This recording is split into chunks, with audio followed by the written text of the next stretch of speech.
ቱሉ ፎርሳን ማን የማያውቃል? እናንተ አታውቁትም እንዴ? ቱሉ ይሄ ማካሮኒ ፋብሪካ ውስጥ የሚሰራው እኮ ነው። ቱሉን ማን የማያውቃል? ቱሉ 30 አመቱ ነው ወይም ወደዚያ ግድም ነው እና ቱሉ ቁመቱ ረጅም ነው። የቱሉ እጆች ትላልቅ ናቸው፣ ክንዶቹ ጠንካሮች፣ መዳፎቹ ሻካራ። ቱሉ ከማካሮኒ ፓስታና ፓስቲኒ ፋብሪካ ውስጥ ወፍጮ ክፍል ነው የሚሰራው። ወፍጮ ክፍል 6 አመት ሰርቷል። የፋብሪካው ባለቤት ሙሴ ጋሌብ ናቸው። ጌታ ጋሌብ እዚህች ሀገር ይህች የኛይቱ የምንላት ሲገቡ ቤሳቤስቲን አልያዙ። እዚህ ከገቡ በኋላ ነው ይህን ሁሉ ያፈሩት። ያን ሁሉ ፊላ ሰርተው የሚያከራዩት፣ ያን ሁሉ ሱቅ የከፈቱት ጌታ ጋሌብ የናጠጡ ዲታ ናቸው። የቤት ሰራተኛ ሲያፈራቸው ጌታ ጋሌብ ሽማግሌ ናቸው። አጭር መላጣ ባርኔጣ የማይለያቸው፣ አማርኛ አቀላጥፈው የሚያውቁ እድላም ሰው ናቸው። ስለ አበሻ ሲናገሩ አበሻ ስራ አይወድም፣ አበሻ ሰነፍ ነው፣ ለዚህ ነው ሀብታም የማይሆነው እንደኔ ይላሉ። ቱሉ ፎርሳ በወር 35 ብር ያገኛል። ያ ደሞዝ ነው። ቱሉ ፎርሳ ሲሏችሁ ፎርሳ ያባቱ ስም እንዳይመስላችሁ አይደለም። የወፍጮ ቤት ስራ አታውቁትም እንዴ? ስንዴ በካሚዮን ይመጣል። ከዛ ከካሚዮን ወደ መጋዘኑ ይጋዛል። ከመጋዘን ወደ ማንጠርጠሪያው የወንፊት ሞተር ቤት ይወስዳል። ከዚያ ይታጠባል፣ በሞተር ይደርቃል። ከስንት ጣጣ በኋላ ይፈጫል። ዱቄት በጆንያ እየታሰረ ወደ ቡኮ ክፍል ይተላለፋል። ይህን ሁሉ የሚያደርገው የሰው ትከሻ ነው። ካሚዮን ሲመጣ ካቦ ሰው ይጠራል እንዲያወርዱ። 1-2 ፎርሳ ከመኪናው ላይ ኩንታሉ እየተሸከሙ ወደ መጋዘን እና በስራ ቱሉን የሚያህል የለም። ኩንታል ተሸክሞ ሲበር ጭብጥ ላባ የያዘም አይመስልም። ሁልጊዜ በጩኸት 1-2 ፎርሳ ይወዳል። ለዚህ ነው ቱሉ ፎርሳ ተብሎ የቀረው እንጂ የአባቱ ስም ሆኖ አይደለም። የቱሉ ሚስት ጠንፌ ነው የምትባለው።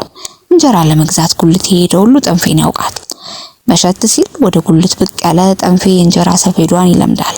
መሸት ሲል የቀን ሰራተኞች ወደ ቤታቸው ይመጣሉ። እግረ መንገዳቸውን እንጀራ ይገዛሉ። ሲመሽ እንጀራ ገበያ ይደራል። እስኪ እንጀራው ይላል ጠጋ ይልና፣ ይሄው ወርቅ የመሰለ እንጀራ ይባላል። ጤፍ ነው ቅይጥ ይላል አፉ። ንጹህ የበቹ ጤፍ ተብሎ ይነገረዋል። ጠንፌ ዘንድ ግን ብዙዎች እንዲያብለው አይጠይቁም። ብዙዎች ስለሚያውቋት ዝም ብለው ነው የሚገዟት። አንዳንዴም ከጠየቆች ጤፍ ነው ትንሽ ሰንጋዳም አለበት። የቀን ሰራተኞቹ ላፋቸው ነው የሚጠይቁት። ያገኙትን ነው የሚገዙት። የሚገርመው ነገር የቀን ሰራተኞች ወንደላጤዎች ናቸው።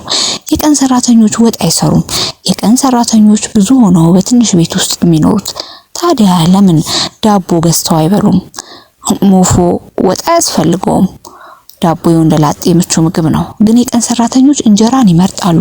ደረቅ እንጀራ ማላመጥ ደስ ይላቸዋል። ምናልባት የቀድሞ ቤታቸው የወትሮ ዳራቸውን የሚያስታውሳቸው እየመሰላቸው ይሆን? እንጀራ የወደፊቱ የተስፋ ምልክት እየመሰላቸውም ይሆናል። ጠንፌ 25 አመት ይሆናታል። ጠንፌ ከ2 አመት በፊት ቱሉ ፎርሳን አገባች። በፊትም ከአያቷ ጋር ስትኖር የመንደር እንጀራ ጋጋሪ ነበረች። እንጀራ መጋገር እንዴት አይነት ስራ መሰላችሁ?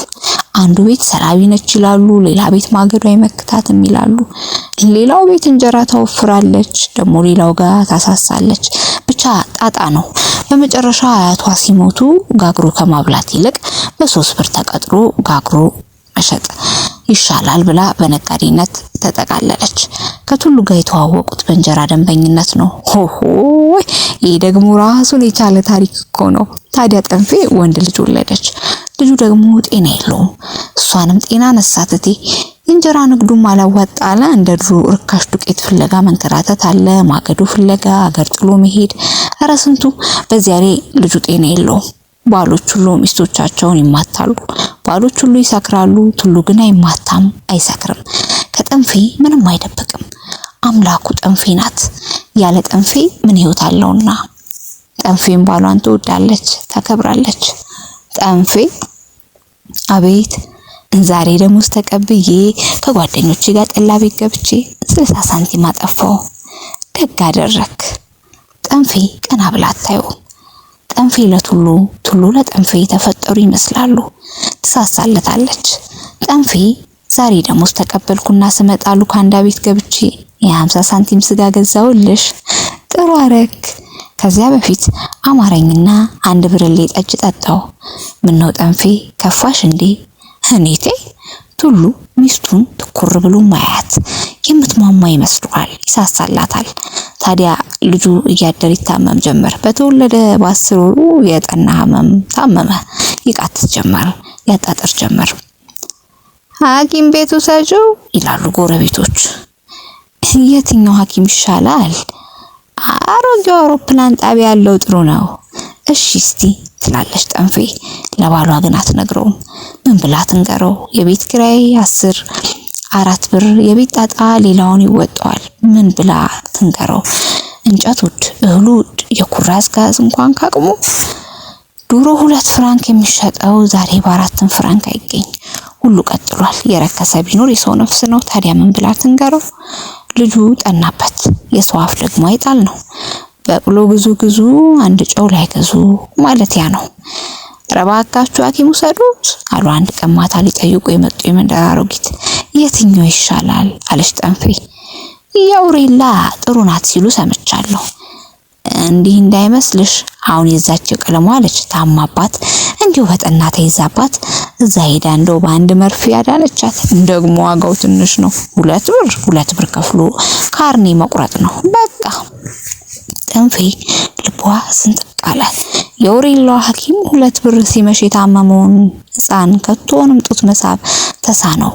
ያ የፈራችው ሊመጣ ወልዶ መቅበር ላይቀርላት ነው። አይ ሰው መሆን ቱሉ። ምን አልሽኝ ጠንፌ? 2 ብር አለ። አይ አሁን እንዴት? እኔ 2 ብር ነው ያልሽኝ?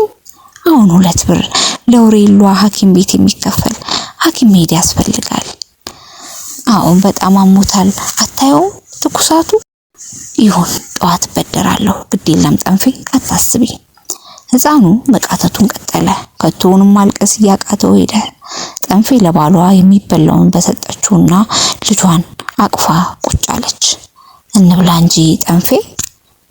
እኔ ስበላ ነው አልኩት። ባክህ የሴት ነገር ስቀምስ ስበላ ጠገብኩ። ቱሉ የቀረበለትን እንጀራ ፍርፋሪ በኩራዙ ብርሃን አስተዋለው። ትናንት ከፊቱ የተነሳው የሻገተ እንጀራ ነው። ጠንፌ ዋሽታለች። ጠንፌ ምንም አልቀመሰችም። ጠንፌ ጾሟን ልታድር ነው ለሱ ብላ። ጠንፌ ልጇን ታቅፏ በአይኗ እንቅልፍ ሳይዞር ነቃላት። ቱሉ ብር ሊበደር ወደ ፋብሪካ ሄደ። በሽተኛ ሕፃን ምስኪንና ትንባ በትንሿ ጎጆ ውስጥ ቀሩ። ቱሉ ጠዋት ተነስቶ ወደ ፋብሪካ ሄደ። ፈቃድ ተቀበለ። በደንቡ መሰረት ፍቃድ የወሰደ ደሞዝ የለውም። ቢሆንም መቼስ ምን ይደረጋል? ልጅህ ሞቷልና ናቅበር ከመባል ልጅ ሞቷል ነው አቃብሮኝ ማለት ይሻላል። ጠዋት ሰራተኞቹ ወደ ስራ ተሰማሩ። 1 2 ፎርሳ